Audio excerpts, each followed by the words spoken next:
Well, in terms of the body, it's interesting because I always worked in my own body, but now that we're a couple, I feel like her body is part of my body. You know, that we're really one body in a way. Which, of course, is the lesbian body in some ways, which is hilarious. Former. Given that she's pretty fucked queer. so many guys. We're pretty queer. Yeah, we're pretty She queer. likes men, I like men. We have a husband. And he actually started a school called the Body Electric, which is an Yeah. erotic massage school. And he has a workshop called I Sing the Body Erotic. Very popular workshop. So our bodies. So bodies, well now I have a fat body and an older body and a menopausal body, so it's a very different body than my, 20, 30-year-old body. It's totally different. The audience was very polite tonight, but I wondered how people felt about seeing my big belly, because especially young people, they probably pretty freaked out. You think? I thought you were hot. Yeah. I think your big belly looks hot too. Yeah. It's my big belly I worry about. Well, it was interesting to show it because I've never shown it. My belly, I don't think, have I?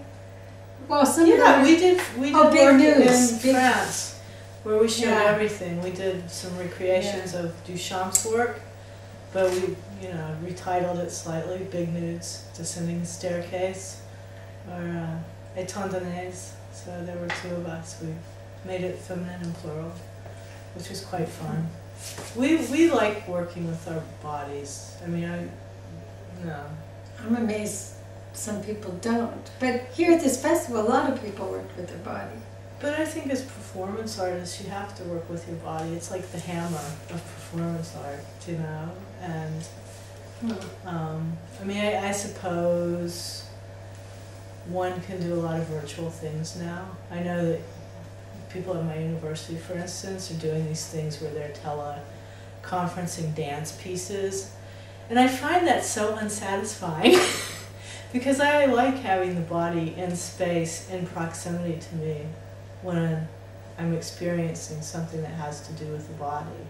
I just think I am in the wrong generation or something because I like bodies. I like stinky, farty, hairy, fat, skinny, black, my white, girl. yellow, green, stained, ugly, beautiful, green Martian bodies. I love them all. And I feel that it's very hard for me to get my head around performance, that when there's not an actual body there, it's like the United States has taken away habeas corpus.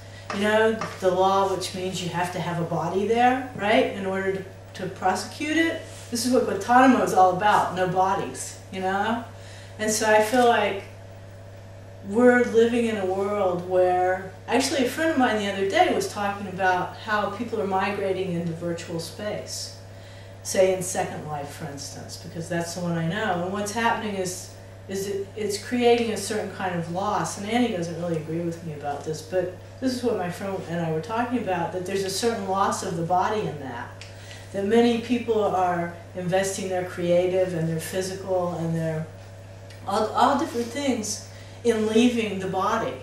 And I find it disturbing because I think the body is a political instrument, it's a performance instrument, it's a spiritual instrument, it's an instrument of pleasure, which is political and spiritual.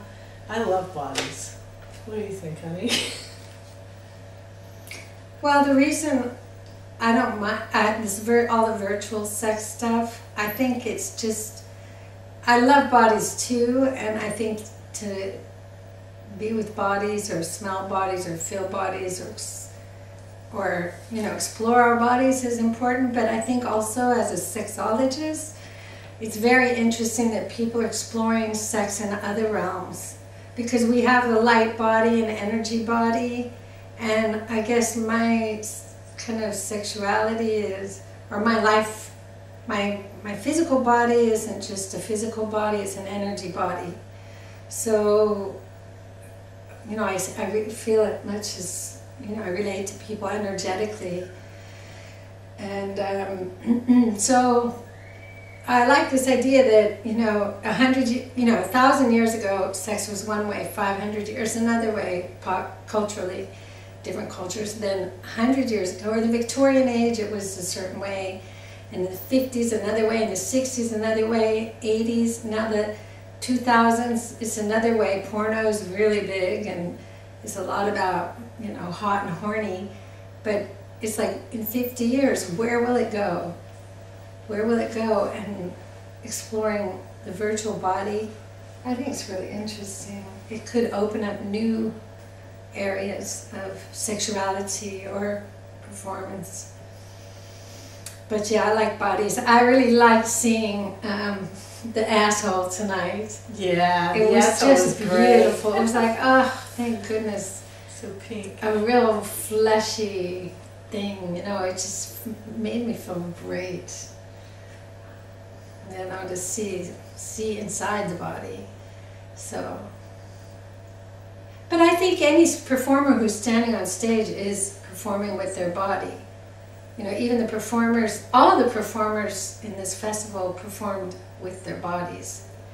Even if they were clothed and not doing something body related, just standing there. I mean, we all do. Our bodies tell a lot about who we are. What does reality mean? Reality, maybe reality is when you're outside of the gaze of the spectacle. You escaped the gaze, and then you can have a certain kind of reality. Yeah, but then reality TV is about revealing what's real, supposedly, real life. So it's not acting, it's supposedly being oneself. But I think that's so tied up with capitalism. I mean, that's my problem with virtual space, too, is that, well, I suppose everything's tied up with capitalism.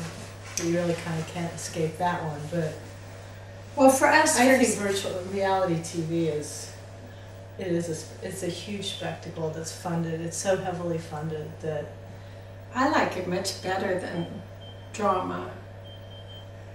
People playing characters, especially sitcoms. I can't stand sitcoms. But do you think it's more real? Definitely. Really? I think it's more real. You're showing how people interact. But when I got breast cancer about 3 years ago, and we made art projects from our reality, but by having the camera there and making it art projects, was it any less reality? I mean, you have a camera there, it changes, it shifts things a little bit, but I don't think it's any less real. It's a great way to explore life and capture life, right? Is it? Oh yeah, no. I mean, I was just thinking that when you have a camera, and then you have a whole media enterprise behind that, and then you have sponsors and so on and so forth, it makes it a little less real for me. Just a little. But was the breast cancer project reality or a reality show? It was kind of a reality show, and was spectacle. It was a very small scale reality show. It was a bit of a spectacle. But what's wrong with a spectacle? Well, our spectacles are real. Other people's spectacles, forget it. That's the truth of the matter.